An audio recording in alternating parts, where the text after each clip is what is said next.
Bravo. Buenas tardes. Good evening. My name is Valdemar Rodriguez, and I am the manager of community partnerships here at the Alley Theater. It is a pleasure to welcome each and every one of you, our friends from Facebook and YouTube, to tonight's event. Tonight is a very special night. It is our culmination event for the NEA's Big Read, Alley Theater's El Zócalo, featuring Sandra Cisneros' book, The House on Mango Street, as part of our National Hispanic Heritage Month programming. Thank you to the National Endowment for the Arts, in partnership with Arts Midwest, for giving us the opportunity to share this wonderful book with our community. And thank you to our partners, Lone Star College Houston North, the Houston Public Library, and the local and national partners and the El Zócalo Advisory Committee for making this National Hispanic Heritage Month programming a huge success. As you know, today we will be speaking with celebrated author Sandra Cisneros. It will be a night filled with tradition, culture, memories, as author Sandra Cisneros shares with us and discusses The House on Mango Street, La Casa en Mango Street, and the experiences that shaped her as a writer. Pero primero, I'd like to welcome and introduce my co-host, mi compadre, Tony Diaz, to share with you the various programs and events that we have pulled together for National Hispanic Heritage Month. Tony Diaz se llama El Libro Traficante. He is a member of the El Zócalo Advisory Committee, and he is the founder and CEO of Nuestra Palabra, Latino Writers Having Their Say.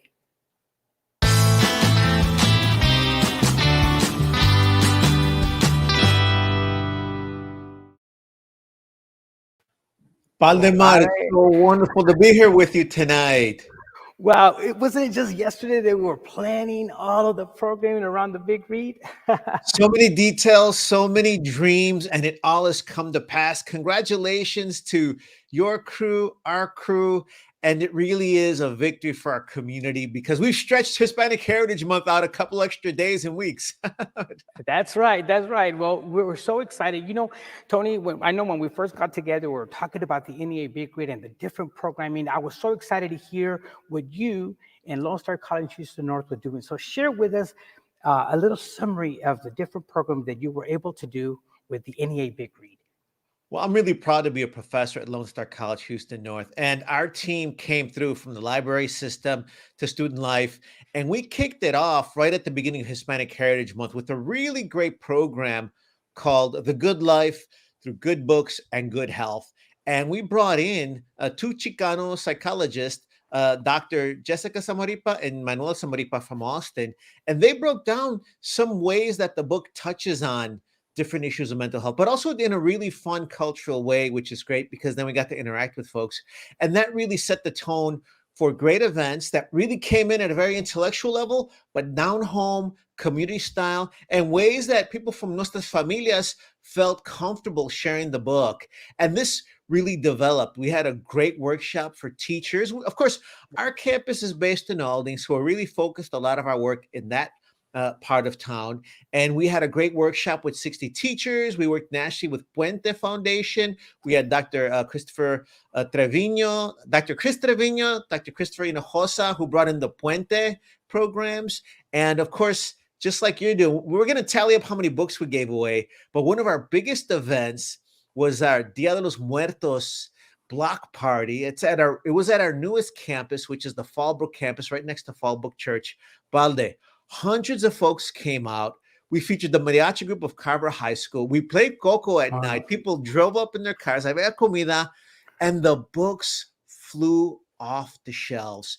Our crew gave out about 1,000 books, and we're really happy to make sure that these were books, as you know, that either started family libraries, refurbished family libraries. But at the end of the day, we wanted to make sure that people had the tools. We did some radio shows with Nuestra Palabra, Latino Writers Having Their Say, on different tactics, not just for the classroom, but just like you do, just like the Alley Theater does, we want everybody to feel comfortable with the book. So the folks watching right now, you're experts in our community. We want you to know that you have all the skills in place to take this magical book, share with your compadres and comadres, and really get them fired up. And I can talk more about some of our other events, but también, Valdemar, the Alley Theater also had some really innovative and really exciting programs. Why don't you tell us about some of those? Well, thank you, Tony. And first of all, congratulations, because we've been following each and every one of your events, and it's such a huge success. And it's to me, estoy bien emocionado because you've been able to get the book out into folks' hands, and people have started the dialogue, they started conversation. So congratulations to you and the Lone Star team. We're super, super proud of you. And yes, I heard about your kickoff event, and that's where the books fell off the shelf equally for us.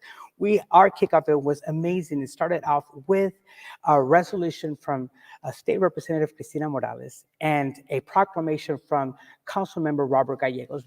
They got together, they presented the proclamation, and then that evening we went out into the community. We gave out raspas, we gave out the books. People were coming through our drive-through, and it was a semi-rainy day, but people came through, and that's where we gave away the most books. Right after that, we had our very first workshop called Educa Pinturas and Educa Esculturas. And this is where the participants that came to this workshop were able to read some chapters of the book and then use their culinary arts to create a gingerbread house of what their house on Mango Street looked like, and equally on canvas to paint what their house on Mango Street would look like.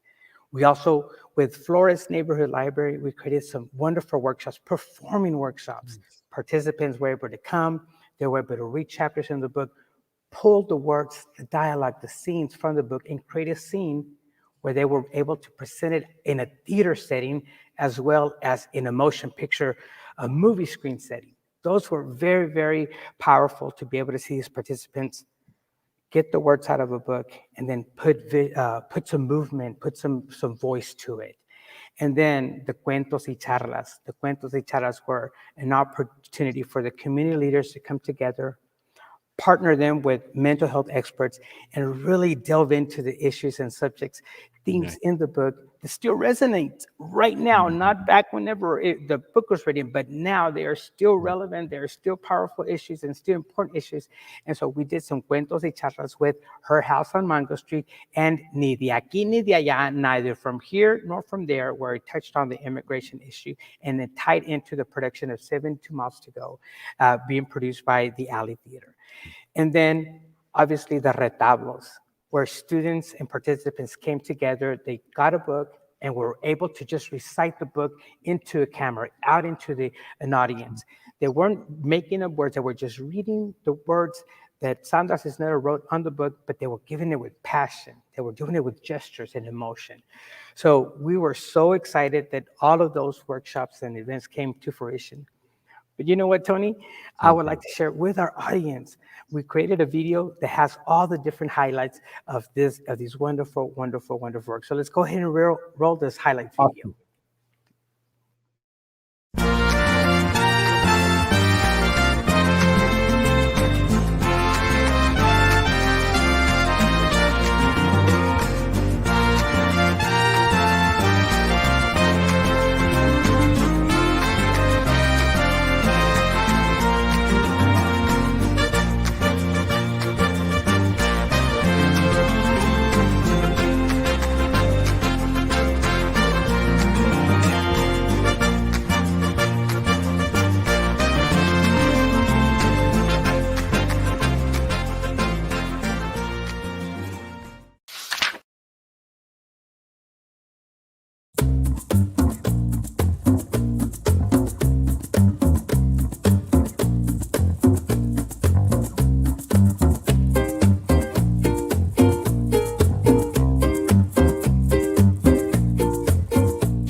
Yours don't even match. Hey, well, I mean, look. Your mother knows you have those shoes? Where'd you get those shoes? You look pretty in those little lemon yellow shoes. What's your name? Rachel. Rachel? If I gave you $1, will you kiss me? No. No. I think that's enough of these shoes.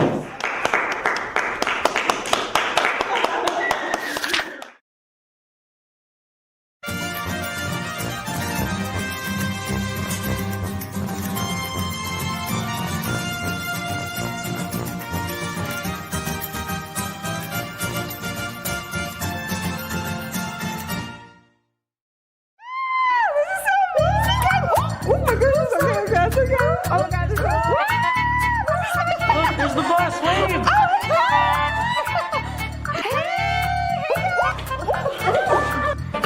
Oh, you've got quite a load there. You got quite a lot there too. Oh my gosh. Oh my God, I can't believe it. Let's go, let's go. Hey, Morenita. Oh my God. When you leave, you must understand to come back for others. A circle, understand? You will always be Esperanza. You will always be Mango Street. ¿Sabes por qué dejé la escuela? Porque no tenía ropa bonita. Ropa no. Pero cerebro sí. Uf, dice disgustada. Meneando de nuevo la cabeza. Yo entonces era bien águila. Most likely, I will go to hell, and most likely, I will deserve to be there. My mother says I was born on an evil day, and prays for me. Nenny and I don't look like sisters, not right away. Not the way you can tell with Rachel and Lucy. Está muerto. Y como si en ese momento se acaba de escuchar la noticia, mi valiente papá se apachurra como un abrigo y llora y no sé qué hacer.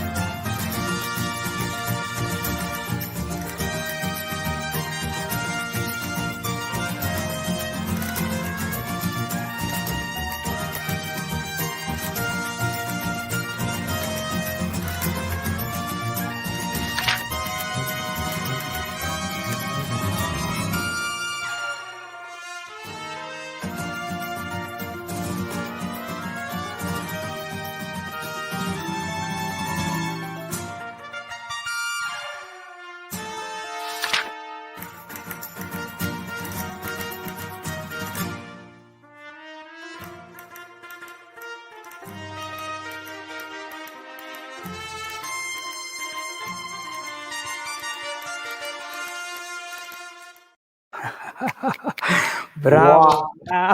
Emocionante. Te felicito, Valdemar. Wow. Pues, You ¿qué know te what's puedo decir? beautiful to see? It's great to see Dr. Lira, who's an educator, to see those wonderful students, community members. If I can, I'd like to give a shout out also to the professors and students from Lone Star College, Houston North. There were discussions at every campus, and my students studied it in the classes. Lone Star College gave away copies at each of their centers, and some of them are watching tonight for extra credit. So get your extra credit. And if we can't give you extra credit, this is extra credit for the soul. Te felicito, Valdemar. That was beautiful. Well, thank you. I mean, you know, it's gracias por esa felicitación, but I actually felicito a todos, all of the members of the El Zócalo Advisory Committee, our community partners, because without each and every one of them, none of these workshops, none of the participation would have been possible. I want to share some wonderful, wonderful statistics with our viewers. We had close to 200 community members engaged through these workshops, these events and these workshops. In the two Cuentos y Charlas events, we had nearly 1,300 views. And we at the Alley Theater gave close to 800 books, both in English and in Spanish. And we're so blessed that we're excited that we can offer this. And I know with tonight's event, the numbers and the viewership is going to go very high. Valdemar, don't forget too, we got to visit Fox 26 Houston's morning show at Ruben Dominguez, and we're at Raul Izaguirre School for Success, where some of your students did those performances live. And that was just another great way to get the community fired up, community involved. And we're breaking every barrier to get fun and excitement to people. But ¿sabes qué, Balde? Our community, our students, this is how fun school should be every day, no? Don't you think so? Absolutely, absolutely. You know, whenever you go and you're reading a book or you're reading the subject matter, it's always wonderful how you can tie it in, not just the literary arts, but the culinary arts, the visual arts, the media arts, the performing arts, and this with other different art disciplines coming together, surrounding this wonderful book. It's just super amazing. And I'm excited. You know, I'm actually looking forward to next year's Big Read, see how we can make and duplicate this and make it even more successful than this year. So, wow, kudos to you, brother, and kudos to all of our friends and family at the Alley Theater, our El Zócalo Advisory Committee for making this happen. And of course, the star of tonight, author Sandra Cisneros, because without her book, none of this would have been possible. For Sandra to join us, okay? You know what? Without any ready, further, Houston? without any further ado, I know everybody is excited to hear actually from us, but more importantly from our moderator who's going to introduce our guest star for tonight. So I guess I'm going to jump right on in. I would like to introduce our moderator for this evening, Yvette Mayo. You may know Yvette as the founder and CEO of Power on Hills Fund Incorporated. Yvette is also the CEO of Yo Soy, I Am LLC. Her passion is to teach and guide individuals and organizations to embrace culture, to develop agile leaders, and to empower women to use their powerful voices.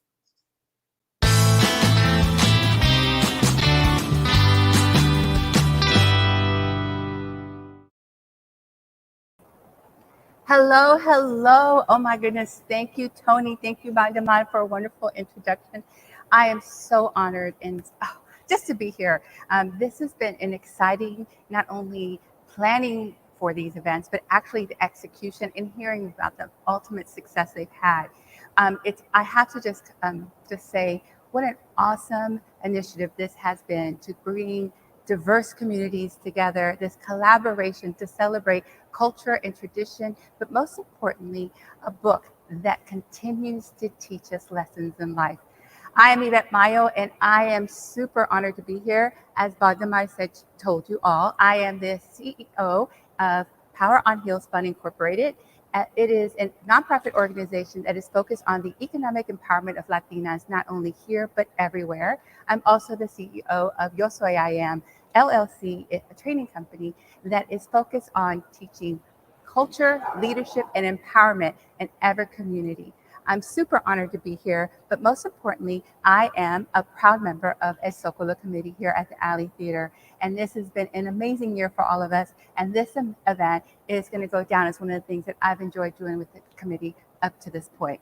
So let's get started because we have an amazing guest, and I know that all of you are waiting to hear from her. So I have her introduction. And so it is my pleasure to introduce someone that needs no introduction. Celebrated author Sandra Cisneros. Sandra Cisneros has received numerous awards, including the NEA Fellowship in both poetry and fiction. She has also won the Texas Medal of Arts, the MacArthur Fellowship, several honorary doctorates, and national and international book awards, including Chicago's 5-Star Award, the Penn Center USA Literacy Award, the National Medal of the Arts, an award that was presented to her by President Obama in 2016. She has received the Ford Foundation's Arts of Change Fellowship and was among the Frederick Douglass 200 and has won the Penn, and I want to say this correctly, Nabokov Award for International Leadership.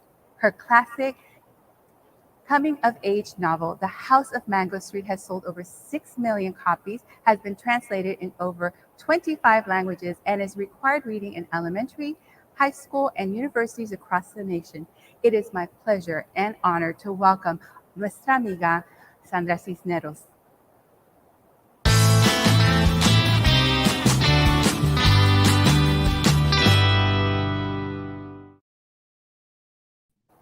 Hola to everyone Hola. in Houston. And thank you, Yvette. Thank everyone, the Alley Theater, Valdemar, my brother Tony Diaz, and the NEA, who has saved my life more than twice. 2 times they came to the rescue and gave me a grant. The first one that allowed me to finish The House on Mango Street. And the second time when I was going through a very severe depression in my life, and that reminded me that what I was put on the planet for. So tonight I want to thank the National Endowment for the Arts and the importance that they give to artists who sometimes we doubt ourselves. Well, Sandra, bienvenida. I'm super excited to ask you a series of questions. I'm a fan. I have read the book multiple times, and I reread it. And I want you to know that each time I have read your book, different things stood out to me. It had different significance.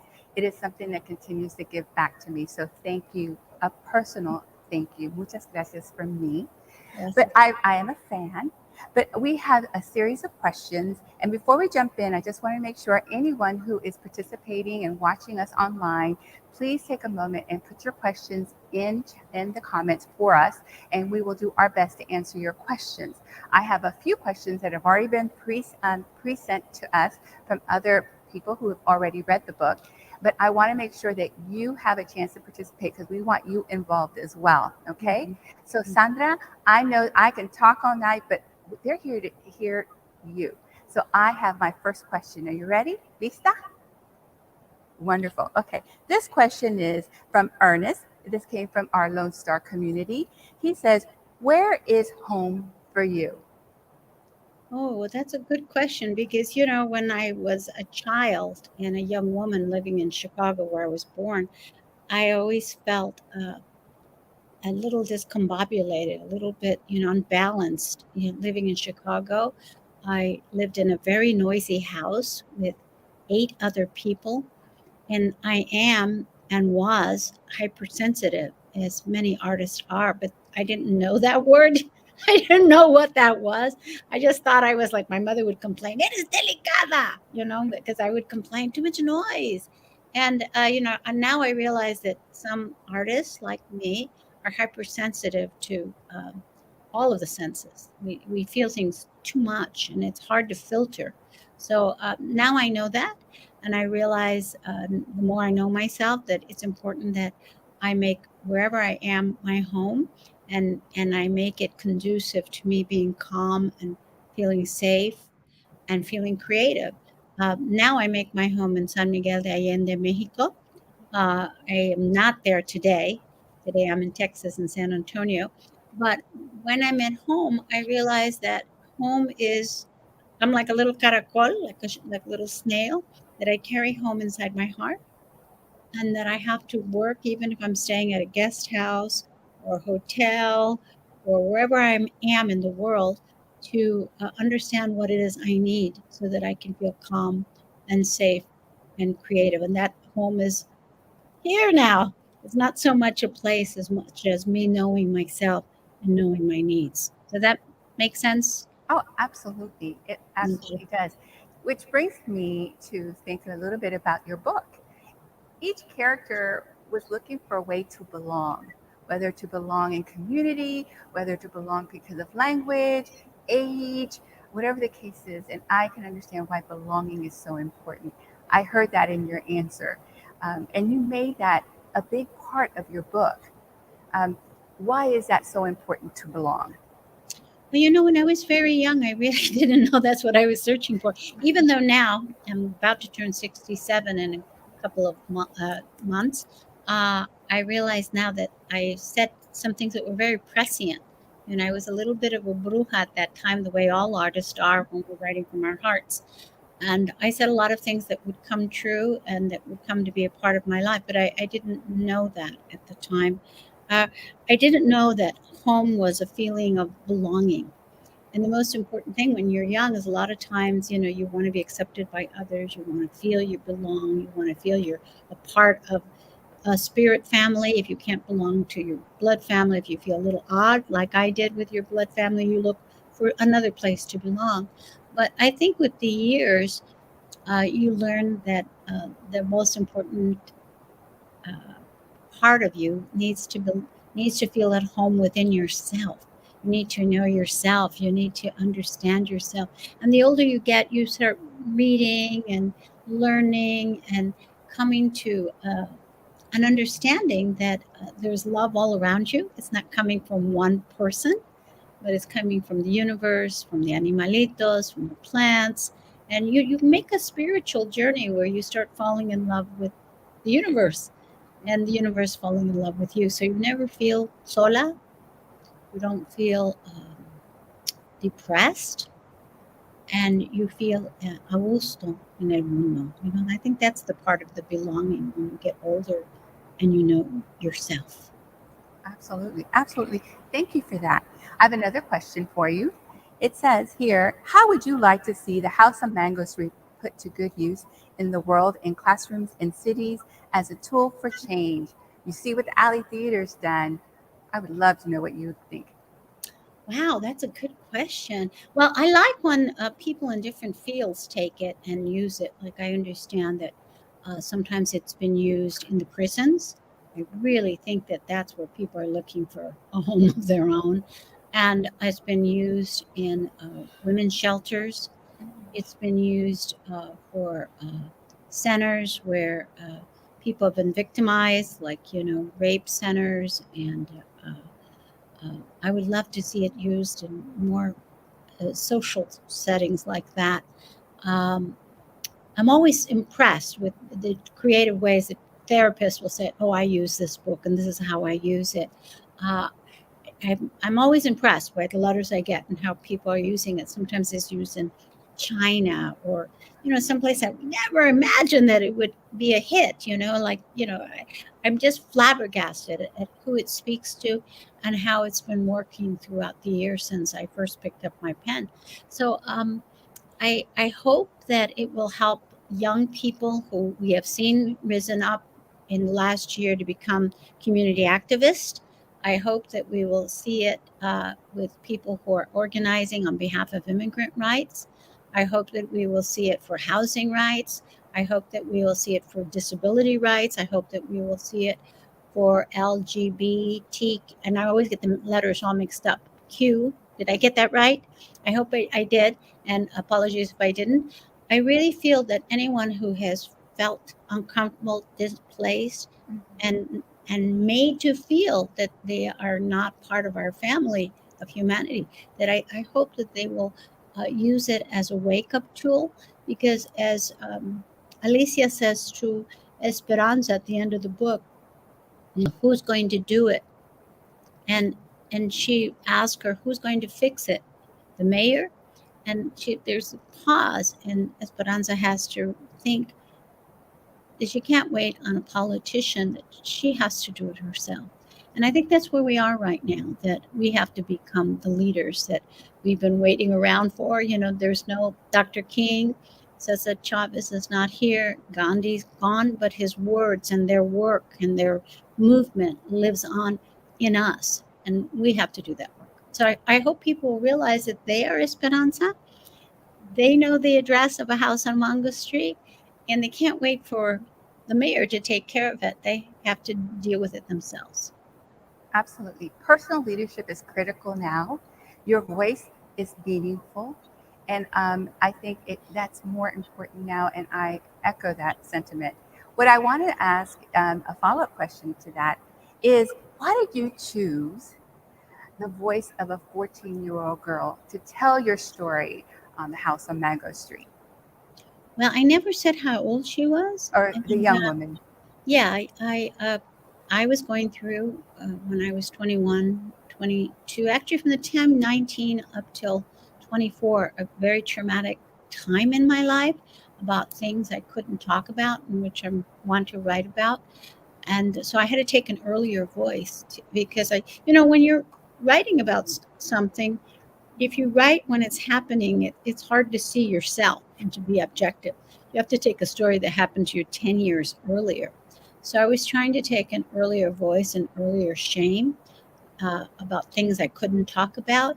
And I wasn't ready to talk about what I was living through at that time. It freed me, it uncensored me to speak about things that I had felt ashamed about. And I think all my writing has been, in a sense, a way of reclaiming my voice from shame. Well, one thing that I loved about your book is that you shared so many different emotions and you shared all these stories. But one thing that you did is that you shared with us throughout the book your unique, wicked sense of humor. And I want to ask, how come, where did you get this wonderful sense of humor that you utilize? And do you use it all the time? I think I got it from my brother Kiki, because my brother Kiki is very funny, and everybody in my family talks at the same time, and nobody listens. But Kiki was funny, and he would make us laugh, and we would give him a precious gift that every storyteller needs, which is silence, listening. And I learned that if I could make Kiki laugh, then I would also have the power of silencing my other brothers, and because I come from a big family, actually, of 7 kids, not like House on Mango Street at all. So I think that's where it began. But I also think it's a way of looking at the world, because I think of things as being rather tragic and funny at the same time. Things are tragic, but the other side of that is, you look at it, it's kind of funny too. So I hope that the book has made people cry and laugh. That's what my aim in all my stories, because then I know if I can move you to laugh out loud, or to hold the book in your hands and close it for a second and reflect, then it will have done its work. Okay. Well, I hope that some of you take an opportunity to write some questions. We happen to have a question, so this is coming from James. My question is how is a house on Mango Street rooted in neighborhoods of Chicago and the echoes, speeches, and patterns and traditions of that place? What do you suspect would have been different if H.O. was written, or House on Mango Street was written about Houston or San Antonio or another special place? Well, originally when I wrote the book, I never mentioned it Chicago, because I was naive enough at that age to think if I didn't mention Chicago, everybody would think it was, Taipei or Los Angeles or Falfurrias. I was that young and untraveled that I thought, I just won't mention any specific street name. And I think Chicago's only mentioned one time in the games that the children are playing with jump ropes and clapping. That's the only time. I feel that if I had written it, I finished the book right before I moved to Texas. And I moved to Texas the very same month that the book was born.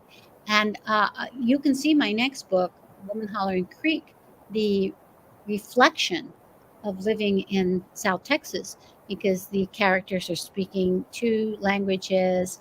There's little jokes and things, and there's a bouncing back and forth between languages. There's also more of a different setting. Lucy, who appears in House on Mango Street, appears in Woman Hollering Creek. She comes back. She's the first story, my Lucy friend who smells like corn. So you can see her now. The reason why Lucy speaks that funky English is because she's a migrant child who's mixing up the languages. You don't, that's not said, but it's understood if you know how to read the story.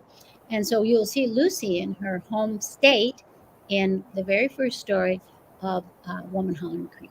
So you can see that difference with the languages, and again, Lucy saying funny things, and Lucy with her little sisters. And I just felt that once I'd moved to Texas, that I heard how the Tejano spoke, and I started picking that up and using it in a more conscious way. I love it. I love the way you talk about smells in your book. Like, it smells like bread. She smells like corn. And, it's so funny because I'm reading the book and you take me there. You take me there. So according to scientists, the sense of smell is the oldest sense, the most accurate sense we have. Like, we can go back to way back into our preschool days with the correct smell. So I always force myself to use smells and to be very precise in how I use them, because most people, when they write, they overdo it with sense of sight. But there's nothing as accurate as a smell. So it's a good place to begin. I remember you referring to bread as peace. When you smell bread, it smells like you're in a peaceful place. Whether it was a gathering, I want to say it was peace was the word. But because I live near a panaderia, which wonderful bread, wonderful smells, but terrible bolillos. So it's really great because I enjoy the smells and I don't get any of the calories because I never buy the bread there.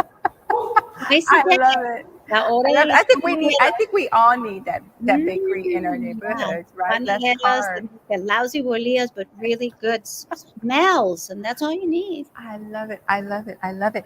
Well, I want to make sure. Oh, here we have another question. Thank you so much. I was getting ready to request them. Who or what inspires you to write, Ms. Cisneros? You. All of you out there, when I hear your stories, when I witness stories, when I see things that lodge themselves in my heart, when something makes me laugh, when something makes me pause, when someone tells me a story that breaks my heart or that makes me laugh, or if I tell you a story of something that happened to me, and you give me your silence and listen, then I know that's a good story, and I need to write it down. I love it. I love it. Now, here we have another question from Maria Lira. Thank you, Maria. Qué emoción ver y oír a la lectura del libro La Casa en Mango Street. Sandra Cisneros. Thank you, Miss Lira. Gracias. Yeah, she's wonderful. Y también me pueden escribir, por si acaso, si son muy shy, si son tímidos y les da un poquito de vergüenza de escribirme aquí, me pueden escribir en mi sitio web, my website. You can ask questions too if you think of something after this hour and think, I should have. I answer all my mail. Okay. Well, I have to tell you, I love this. I'm smiling on the inside because I'm loving the Spanglish, the bilingual, the Spanish to the English. I see de un cantazo. We are moving from one to other, and without hesitation. I love the way our brain works. It's the power of being bilingual. I love it. Here we have Fatima Hernandez has jumped in for another question for us, Ms. Cisneros. What did inspire you to create each character of your book? And she is from Lone Star, North Houston. Hey. Well, there's a lot of characters, so we'd be talking for a long time. But I know that Lucy and Rachel, as I said, were inspired by neighbors that I knew in Chicago, real sisters. They were Lucy and Janie. Rachel was a baby sister. But they were young girls that I played with when I was a child. And I was always a little mystified by them because not only did they get the pronouns wrong and use her for him and him for her, I couldn't understand at that age. But they also didn't have any furniture. And, I'm a daughter of an upholsterer, so we always had furniture, even if it wasn't ours. We had, chaise lounges and beautiful love seats and, Duncan Fife chair, and all kinds of cool furniture while it was waiting to be upholstered. So we always had nice furniture. But I went into their house and all they had was the little chrome kitchen chairs with the little, foam and plastic. No me acuerdo, but I just remember that was their furniture in the living room. The kitchen chairs from there was no furniture. It was just empty except for these chairs. It was real triste. But they were not triste. They never seemed like they missed anything. And they would say, come on, we're going to play dolls. And I was thinking Barbie dolls or something. No, they bring some supermarket paper bags. And we would draw and make our dolls and make their clothes. And they would take hours. And so much fun. They were so creative. They were so poor, but they were so rich. And they were the coolest girls to play with. So I based Lucy and Rachel on them. And of course, Lucy comes back in the story, My Lucy Friend Who Smells Like Corn. And now I'm working with Derek Vermel, the composer, who's actually sitting in the room here with me because we're working on House on Mango Street, the opera. And Lucy and Rachel are my favorite characters as we revisit this book and flesh them out for the opera. So I'm gonna stop you there for a quick second. Is that a news flash? The House on Mango Street opera? How long have you been working on that, Derek? Like 3 or 4 years already? Well, it's news to me. Hashtag. Yeah, that's why I'm working. Opera. That's why I'm here to work with Derek so we can finish it. And we hope to be done. We hope next year. We're almost at the end. We hope it's going to be done soon because we're both working on different projects. I have new books I'm writing at the same time. New book that just came out. A new book I just handed in. So one will be out.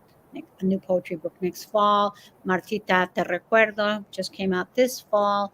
A new translation of La Casa en Mango Street by Mexican novelist Fernanda Melchor is coming out. So we've been busy. We've not just been working on the opera. We have our own projects we work on besides. Awesome. Well, we have a question from our audience. Is what advice would you give to young artists who want to tell their stories? Thank you, Esme.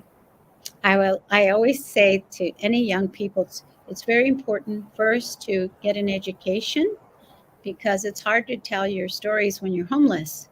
So you need to make sure you can earn your own money. That's number one. Earn your own money and make yourself as marketable as possible. If you are serious about becoming a professional writer, you have to understand you may never make any money from your writing, and you have to be okay with that and have another way to earn your living. So earn your own money, and that way, no one can tell you what to do. So as long as you're getting funds from someone else, they'll tell you how to live your life, and no one will want you to be a writer. They will want you to say, well, why don't you teach? Or, don't you think you should be a weather girl? Like my father used to say. So make sure you earn your own money, because earning your own money is independence. And if you need to go to school longer to earn that money, number one, earn your own money. Yeah. Number two, and this is important for boys as well as girls, control your fertility. You cannot be taking care of your own career if you're a child taking care of children. So once you have a child, your dreams are in the back of the bus. So control your fertility. Your fertility doesn't control you. This is 2021, okay, not 1221. And number three, and this is one I know with the COVID lockdown, a lot of you don't want to hear, but when you're alone, that's a gift for you to nurture yourself. And solitude is the best gift for anyone who wants to become a writer. You have to read, you have to write, you have to listen to things inside your heart. So I'll go over them again. One, earn your own money, control your fertility. Solitude is sacred. There is power in silence. There is power in silence. And I love the fact that you want to encourage people to be quiet and to listen. It makes me think a little bit about the chapter in your book, The Four Trees, where you heard them and you felt them and your sister didn't. You know, you heard them, they gave you energy, you knew when they were stretching and they were making noise outside your window. When you were talking about that, that's what I was thinking about your book. So there is power in silence. So we have another question, Sandra. Como mujer latina, ¿cuál ha sido sus más grandes retos para publicar su libro? Okay, can you translate reto for me? Reto is what challenges or struggles. Struggle, no? Yes. I want to be clear because, you know, my Spanish is not as great as my English. So reto is challenge. Okay, muy bien, gracias. Pues al principio, voy a contestar en español porque la pregunta fue en español. Qué linda. Al principio fue enfrentarme con mi padre, porque como yo fui su favorita, tuve que luchar mucho con mi padre para no ofenderlo, porque lo quería mucho, ¿no? Y respetaba mucho a mi padre, pero para buscar mi propio camino y no intentar de cumplir sus deseos. Y eso fue muy difícil porque tuve que lastimarlo un poco, ¿no? Cuando me fui de mi casa a estudiar, cuando me lancé a viajar solita, cuando me mudé a Texas, cuando no me casé, cuando elegí no tener hijos y en vez de hijos tener libros. Eso asustó mucho a mi padre porque al fin y al cabo nos entendimos, pero al principio batallé mucho con él, con mis propios sueños y lo que él quiso para mí. Él quiso que no estuviera pobre, que no viviera en barrios peligrosos, que no estuviera durmiendo en el piso con mis libros en las milk crates, donde llegaba la leche en esas cajitas de plástico. Veía mi vida y le parecía un desastre, que yo vivía como un hippie, decía. Y pues al fin y cabo logró entender por qué luché tanto y por qué me desvié del camino que van otras mujeres. Tuve la suerte de que mi padre sobrevivió bastante hasta lograr entender en la manera en que él pudo entender mi éxito, porque mi papá no era un lector. Pero agradezco eso, de que al fin y cabo entendió en la manera que él pudo entender. So it was really about, hurting the person that I was trying to please the most, my father. And, he just couldn't understand, why wouldn't I get a job where I could earn more money? Why was I moving around? Why was I sleeping on a futon on the floor? Why did I not want to get married and have children like other women? He just couldn't get it.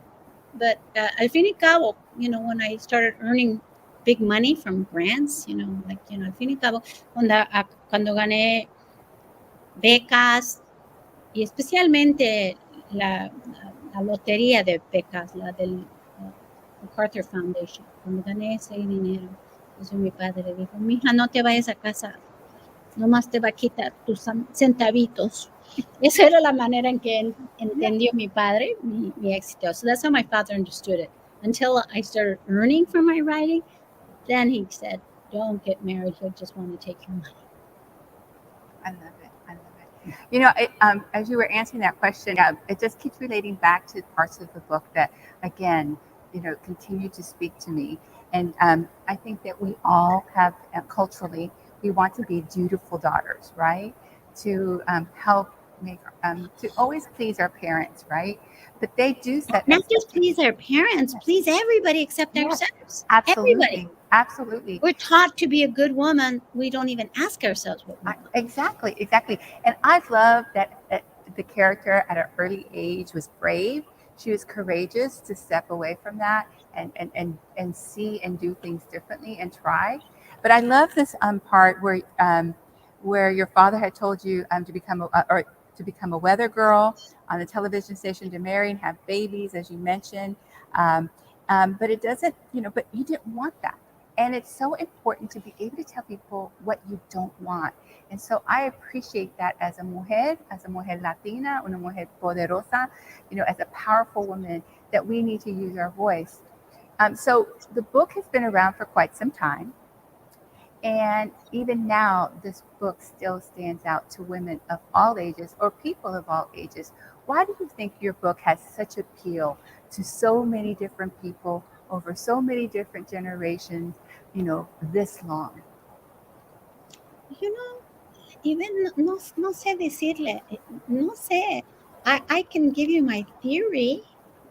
I think that because I wrote House a time when I was very impotent, en una época donde estuve pero tristísima, when you're a teacher and you have students who you feel like you can't save them.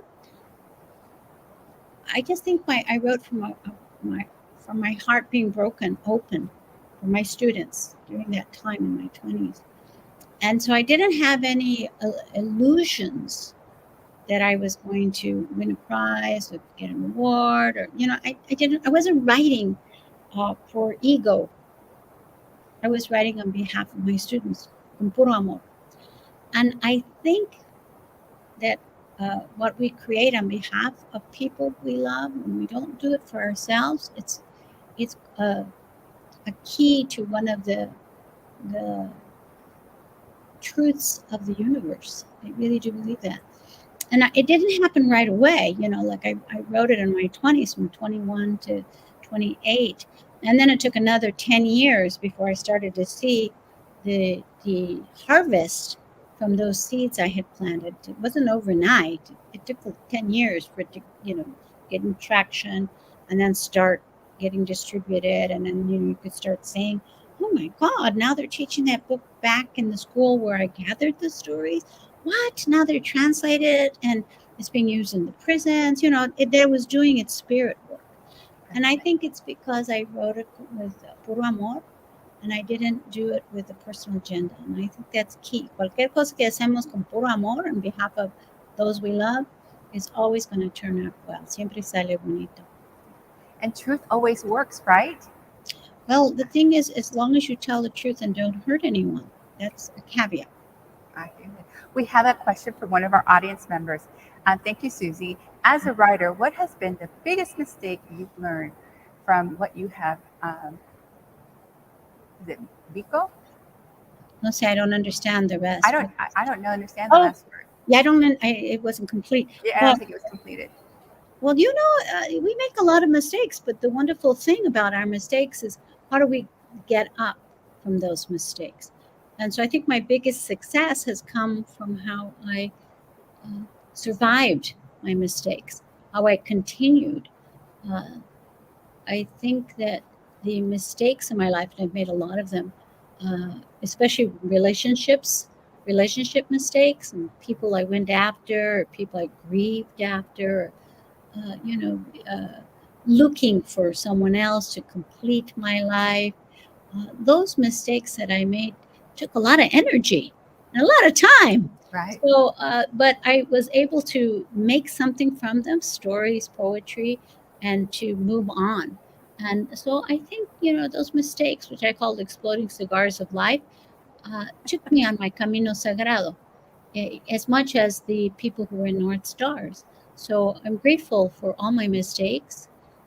They're humbling and they're painful, but I learned so much. And from those mistakes, I became who I am today. So I have gratitude for my mistakes. I love it. I love it. Someone told me that many years ago that mistakes are always a gain. We don't lose from it. We do gain Well, something. I It's would, our I perception. I would qualify that as long as you don't stay there, because we make mistakes like sometimes overusing alcohol or violent behaviors or whatever is our pecado.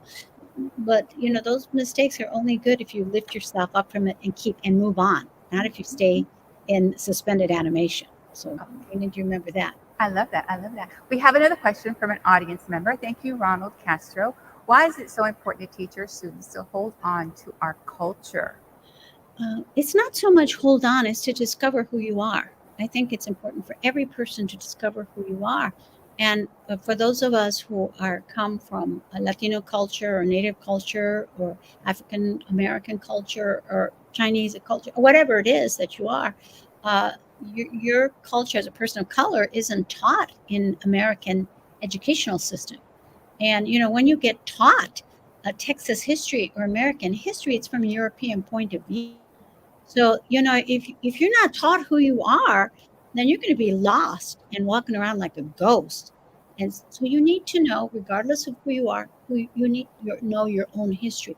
And you're not going to get it in the Texas school system unless they incorporate our own community storytellers, right? It's like obvious. If you want to know a real history of the United States, read Roxanne Dunbar Ortiz, Indigenous Peoples' History of the United States. If you want to read about the colonization of Mexico, read Bernal Diaz del Castillo, The Conquest of New Spain. The more you dig and look into your own history, the more you know who you are, and the more empowered you are, and the smarter you are, and the stronger you are. No one can weaken you. So it's really about empowerment. And you're going to need to dig through the footnotes and the rubble, because it doesn't matter what state you live in the Union, but especially in Texas, you are not going to get your history unless you search for it yourself. I love it. Thank you. Thank you for that. We have another question from Blanca Garza. Was there one person who saw you and supported you in your path? No, there was not one person. There was like a dozen. There was a dozen, and they came through in my life like angels. Well, first my mother, who gave me permission to study anything. Just make sure I earned my own money. That number one rule she taught me: earn your own money, go to school. So my mom first, and later on teachers that came into my life in high school, in grade school.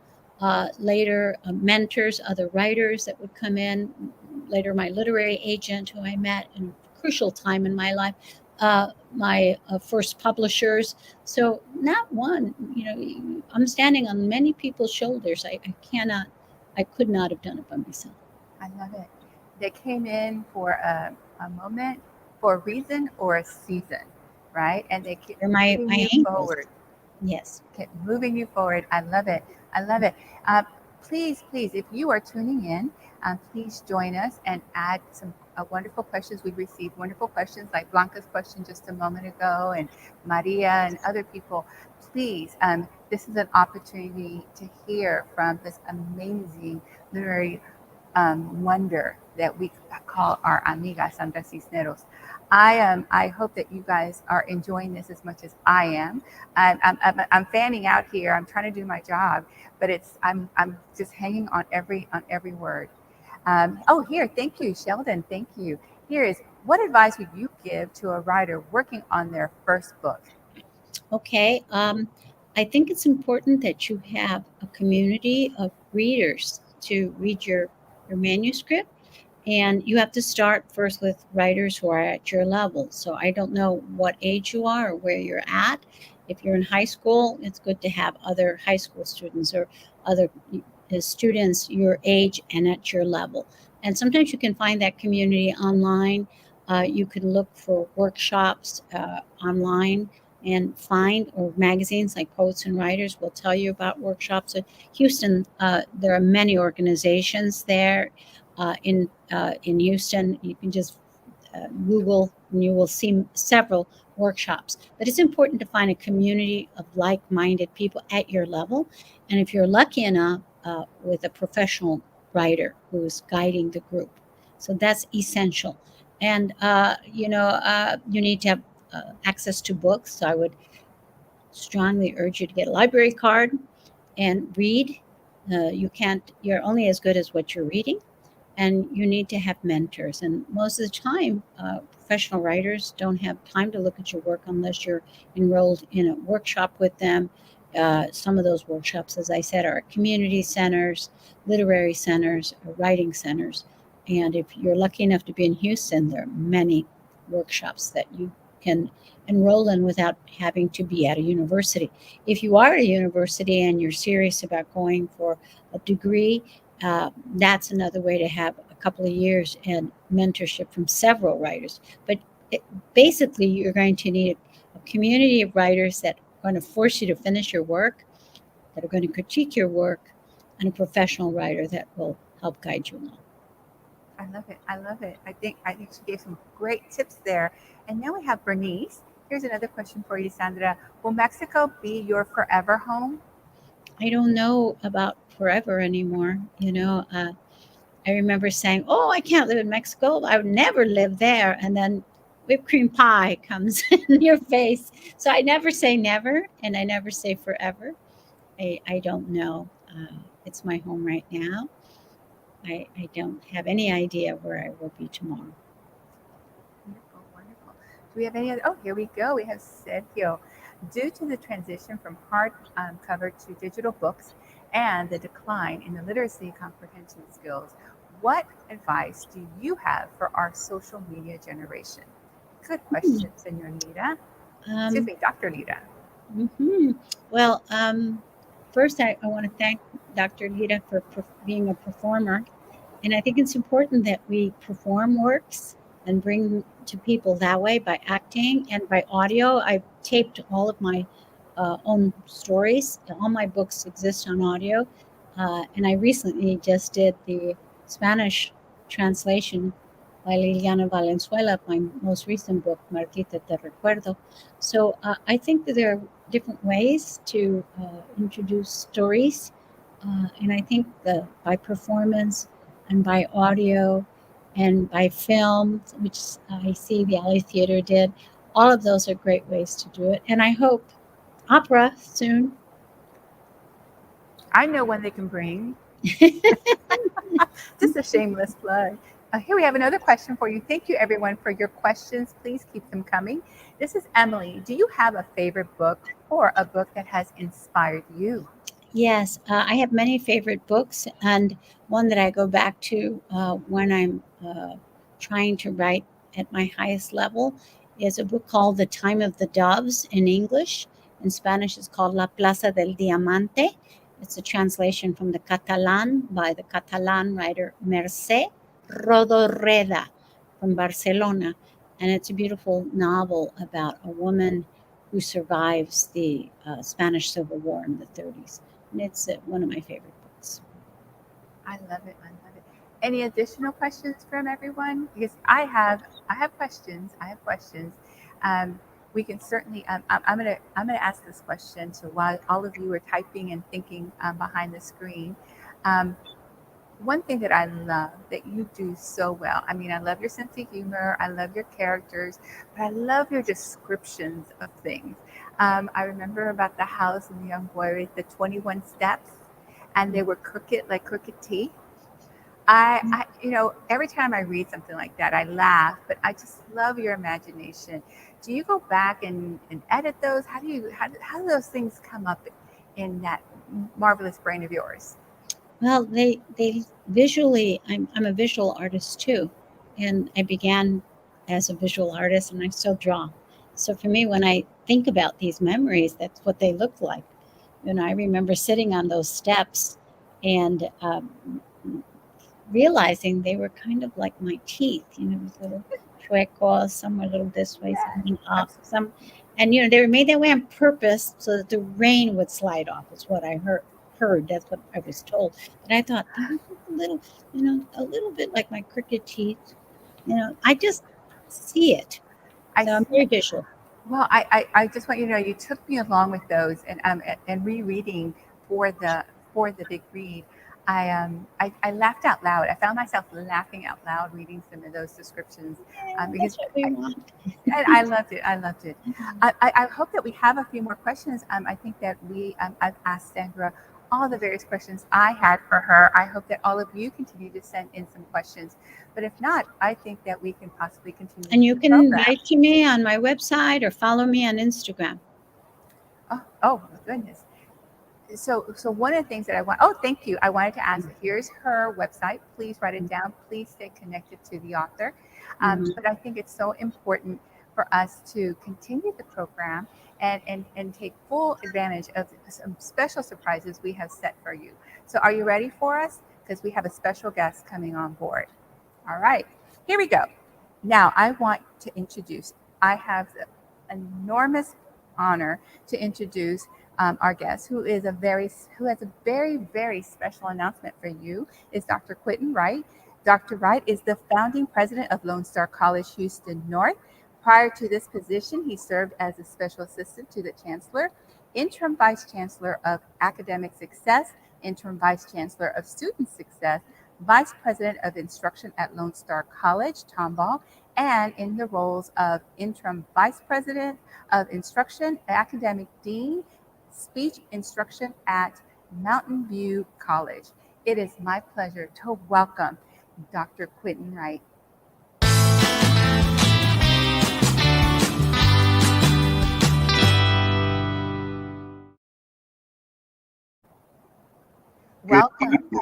Welcome. Good evening, everyone. This is very exciting for us. This event is a culminating event. It represents about 2 months of programming around the big read, and specifically the house on Mago Street. We want to thank the National Endowment of Arts and the Alley Theater for partnering with us. And to Sandra Cisneros, we have a special surprise for you. This is from the city of Houston. It is a proclamation, so please bear with me as I read it. Whereas the city of Houston is proud to be considered one of the most diverse cities in America, with the Latino community forming not only at least 45% of the population, but also a rich part of the city's history, culture, and art. The achievements of the Chicana and Chicano community, Mexican Americans, Hispanics, Latinx, and the mighty figures who engendered that legacy are celebrated nationally during Hispanic Heritage Month every year from September 15th to October 15th. Whereas Sandra Cisneros is a Tejana who has made an international impact on arts and letters through her authentic and brilliant literary voice, which reflects the hopes, dreams, and culture of the Latino community. Her success has elevated the Latino voice into the highest echelon of American letters, making her an icon of American literature. And whereas on November 8th, 2021, Sandra Cisneros will convene with the Lone Star College Houston North faculty, staff, and students, and community members to celebrate her literary gifts while inspiring all of us to celebrate Houston's Latino art and culture, Lone Star College Houston North's legacy, and the NEA's commitments to readers and to leaders. On this auspicious occasion, the City of Houston encourages all of us to share our voices, stories, and histories. Therefore, on behalf of Sylvester Turner, the mayor of the City of Houston, we hereby can proclaim November 8th, 2021 as Sandra Cisneros Day. Yay! I love it. I love it. Dr. Quentin, thank you so much. I am thrilled that you legally called me a Tejana. Took me 25 years to hear that. Thank you. Yes. But thank you. We're very excited. Our students, our community, are all very excited. And this has been just a wonderful night for all of us. Well, you're so kind. I so appreciate the time you took to gift me with that tonight. Thank you so much. Thank you. So amazing. So amazing. What a wonderful gift. You eres nuestra. You belong to all of us. Thank you. You officially are Tejana and you are officially part of Houston's calendar. So I'm super. Next November 8th, we're gonna have to celebrate Sandra Cisneros Day in Houston. So, Dr. Wright, thank you so much for that special, special honor. It was a wonderful announcement, and we got to do it right here on this wonderful event with this wonderful author. So, this has been an amazing night for me. It's been filled with traditions, culture, memories, surprises. We have witnessed the power of reading of a great book. A great book. Thank you, everyone, for being part of such a wonderful evening with celebrations with this amazing artist, Sandra Cisneros. I would like to invite Valdemar and Tony back here for just a few moments for some parting words. But from me to you, Sandra, thank you for giving your heart and your spirit to all of us for all these years. Your words have power, so thank you. Gracias. Gracias. Felicidades, felicidades. Es un honor. Nuestra Tejana, I guess we own you aquí en Texas. Felicidades por este gran otorgo que le acaban de dar la ciudad y el alcalde de la ciudad de Houston. We're so excited for you. And Sandra, eres la reina de Houston. From now and forever. It's here, finally. I love it. Thank you, Tony, and thank you, Valdemar, and thank you, everyone at Alley Theater and the Zócalo community for having me here. It's been a pleasure to represent Power on Heels Fun here with all of you. So, Sandra, I'm even a bigger fan. So, thank you, everyone. Buenas noches. My brother Tony, muchísimas gracias. So great to see you all. Gracias, Houston. Gracias. Pues amigos y amigas, ya se está llegando ya al final del broadcast. We're getting near the end of the broadcast, and I just want to say a great thank you to my co-host Tony Diaz for all that you do for our community. Sandra Cisneros for blessing us with your wonderful books, your wonderful words. Yvette Mayo, thank you so much for always being there when we need someone like you to come and help us guide the conversation. Dr. Wright, thank you so much for this wonderful, wonderful recognition and addition to our city. A great day for the city of Houston. To me, it's an honor to be part of the Alley Theater and to be able to execute these wonderful programs. National Endowment for the Arts, thank you very much with your partnership with Arts Midwest, the Houston Public Library, for Lone Star College Houston North, for the El Zócalo Advisory Committee members, for local and our national organizations that have stepped up to make the programming for National Hispanic Heritage Month, NEA Big Read, a huge success. I want to let everybody know that the Alley Theater is having our production right now, 72 Miles to Go, and it touches on the issue and the themes of immigration and the separations of family. All of our viewers who are watching this broadcast, if you put in the promo code El Zócalo, no spaces, it's not case sensitive, you will be able to watch the show from now till November the 14th with 50% off. So please, everybody who hasn't seen the show, please go to our website, alleytheater.org, log in and select your ticket and select the day that you want to see, enter your promo code, and please enjoy this wonderful, wonderful gift that we at the Alley Theater are giving to our community. Estamos bien emocionados. Ya llegamos al final de nuestra broadcast. But I want to say something. We're going to leave you with the credits. We want you to see the credits and look at all the logos at the very end of the closing video, because you're going to witness all the wonderful organizations that make this event possible. And as a real treat, as another treat, after the credits, if you stay on, you're going to see a mini movie, motion picture that was produced out of the Educa Cine production workshop. And I want to say something. Like I mentioned before, Educa Cine, the participants came, they read chapters of the book, they pulled out dialogue, they pulled out descriptions of scenes, and then they communicated with the director and the lighting and the sound, and they were able to create a mini scene from the chapter in this book. And what you're going to see at the very end, after the closing credits, is this mini movie by two individuals, a father and son. The father is Jaime Trevino, and the son is Elias Moreno. This is the very first time that father and son came together to be part of a workshop.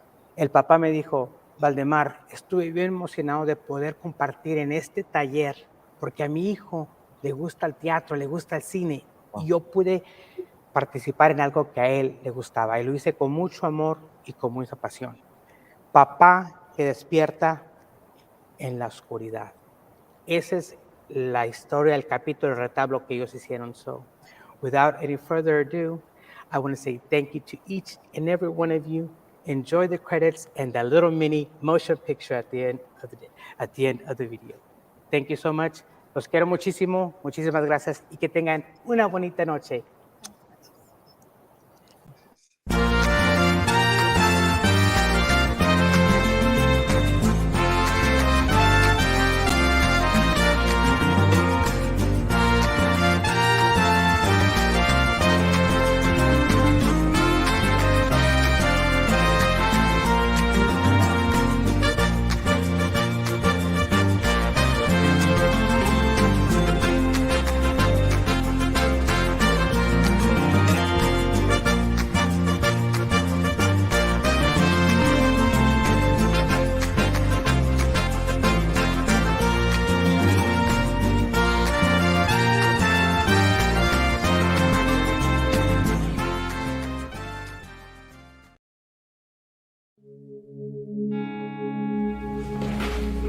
Hey, Dad.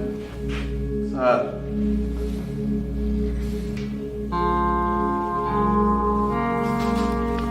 What's wrong? Mi abuelito, Dad, está muerto.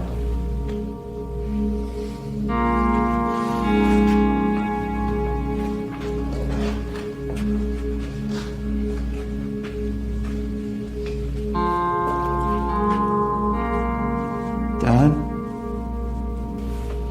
I'm gonna call you Dios and Tias.